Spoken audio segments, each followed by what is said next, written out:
Okay, game synSpace Drone Runner, and answering the question, how do you make music for your star map? Well, you can't really yet, but in theory, what you need grooves. So here's some grooves that I've composed. Here's one called Groovy. I will play it. Prepare to be impressed.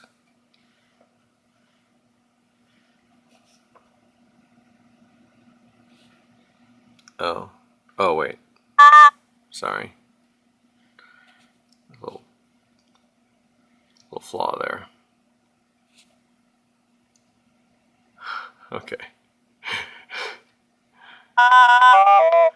So let's just check that this is an actual recording. It has 115 beats, 62 events. Yeah, this ought to do something. It's being played at 80 beats per minute, so we just play it.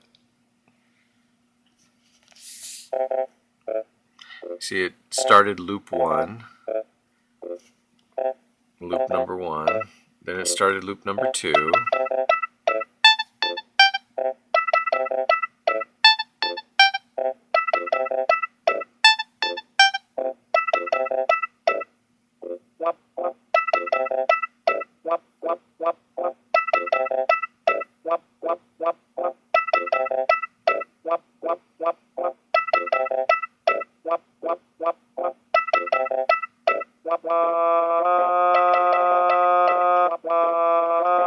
This goes on for a long time, so let's stop it.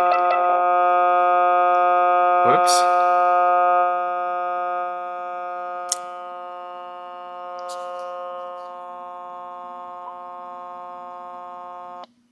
Sorry about that.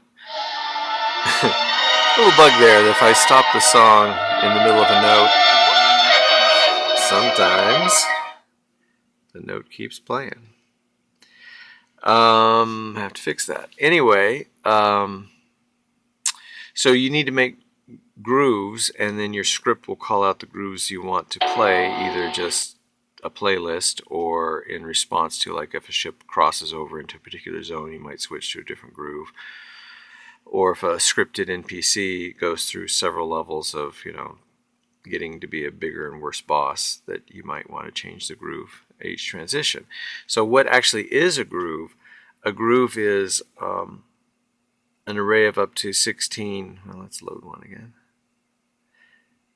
Oh, so these, not 16, 15, this is my drum pad, and each of these represents one groove, and the red outlined one is the current groove when I'm editing, and this little Cylon Raider thing here is the 16 slots in a single groove. And then if I say record and then just play, I'm playing into the groove. So I'm playing my trumpet. So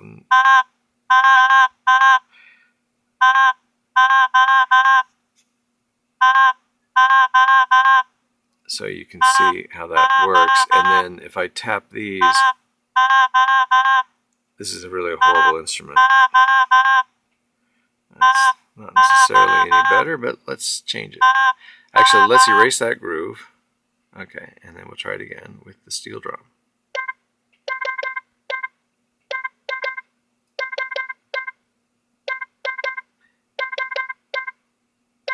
Okay, and we can change the beats per second.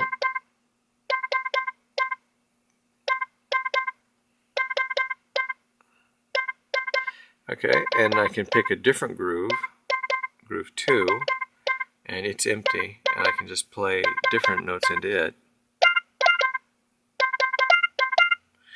And my goal is to make something kind of rhythmic sounding, so I just do this for a bunch of these loops.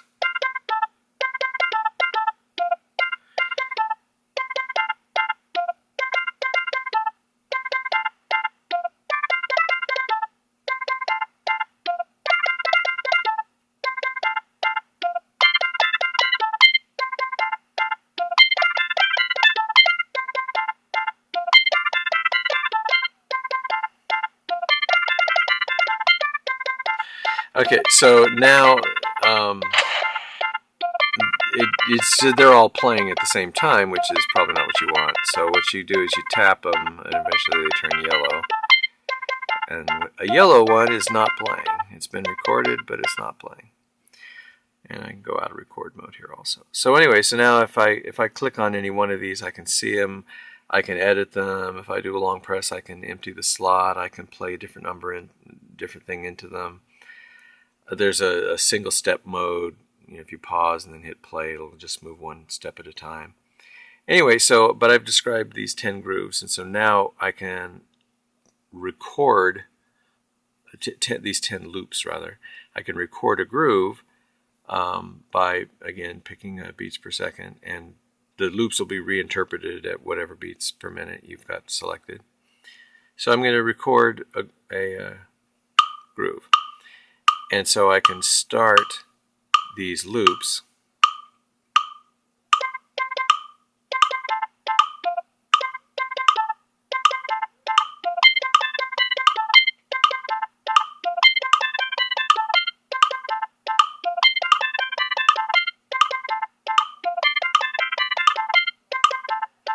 And the idea is you do a thoughtful job of creating the loops, and then you turn them on and off in sequences to achieve your musicality. But then you can also be just jamming along.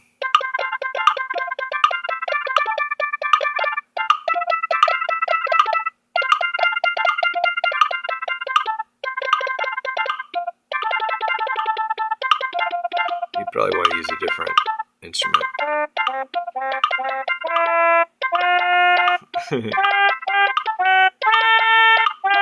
It sounds horrible. Okay. And there'll be the ability to go back and edit individual notes and things, but that's good enough for now.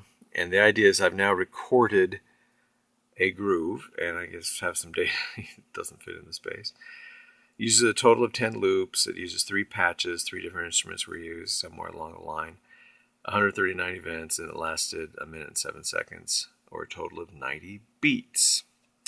So that kind of makes sense, because if it's 80 beats per minute, then 90 beats should be a little over a minute, and it's 1 minute and 7 seconds. That's nice. And if we want to, we can just play it back, and it's just a recorded performance, and we can see the loops starting up one by one as I played them.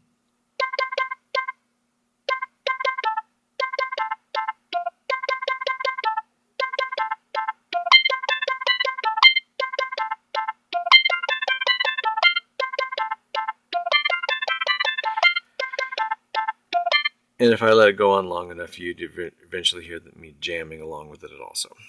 And my goal is to have multiple jam channels and the ultimate ability to edit every note, either by replaying it or by selecting it in some way, modifying it. Probably mainly replaying it, and the only thing you select is to delete or something. But anyway, I haven't done that part yet. I'm still a little focused on the whole concept of the instruments, because I don't have a general MIDI set of instruments to use yet. So everything is I'm just making stuff, giving them random names. That's filter 3. Here's horn 2. Okay, so I see that sounds a little horny.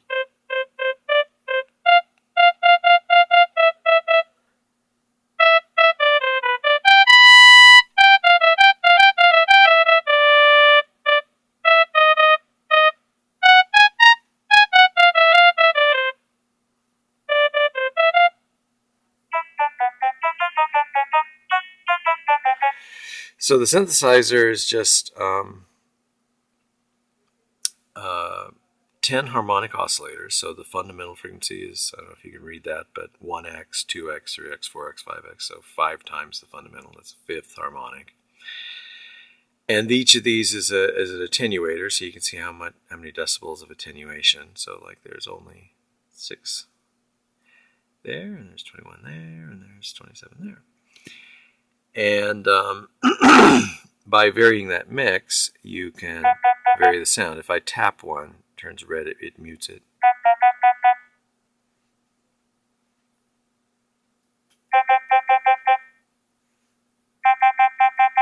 So you can hear the difference.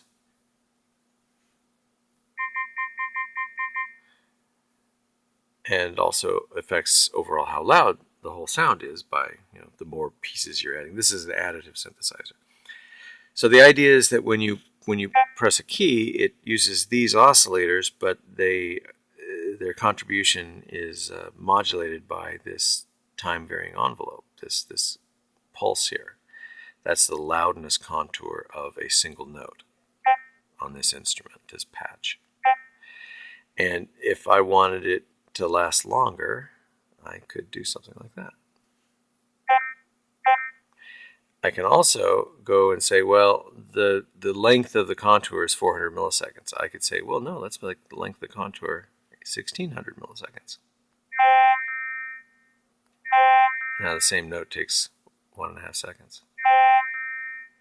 So let's bring that down to 200.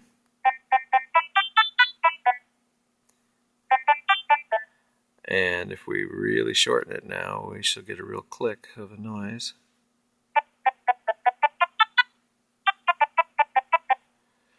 So anyway, so you can play with that, and then, but you don't have to do this. I have 6 contour generators, and you're free to use whichever ones you want for each oscillator. So this one, since they're all green, we can see they're all bound to this contour generator. So if I pick the second contour generator, and then bind, by doing a long press, bind all of the high order oscillators, the higher order harmonics, are on this envelope instead of the other envelope.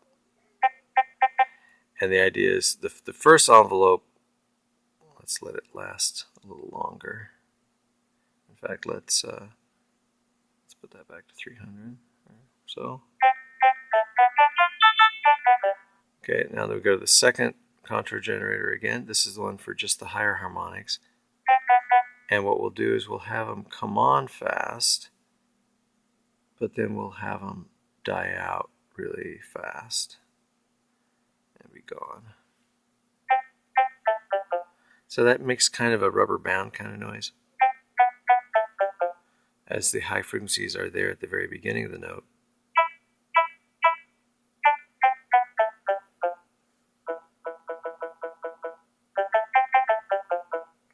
And you can do more. Oh, I don't want that on. Sorry.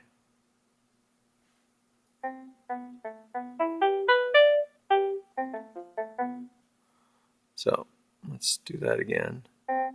So that's what with all the harmonics on, you get that sound. But if I cut out the high frequencies, I get that much more interesting noise.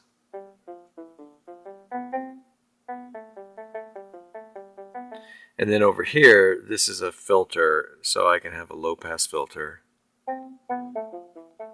And the low-pass filter, I need to set those to 0, sorry. The low-pass filter can also be driven from its own envelope generator. Okay, so what happens is, for a low-pass filter, making this go up higher lets more of the high frequencies through. So if I do this, I let the high frequencies through right away, and then very quickly I cut them out again. And that's really similar to what I did with the second harmonic. And, I don't know that I can prove that it's all that interesting right now. Here's a high-pass filter. And a bandpass filter, and a notch filter. And then no filter at all.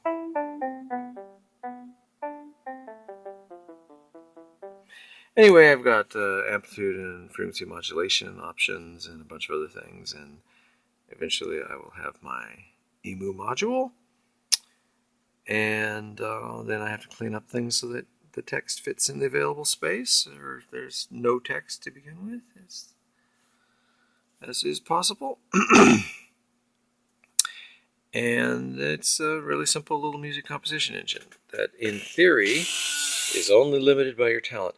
But the thing I want to say about the groove being a set of loops and a set of jam event streams is that that also allows me to take the same performance and not play it back exactly as it was played originally, i.e., use the same loops but maybe trigger them in a different order, different pattern, maybe randomly, maybe artificially intelligently, but it can in theory be informed by the events in the actual jam channels, so it could learn from that.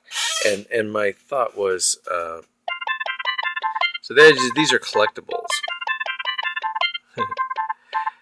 um, I have collected these grooves. I have collected these patches.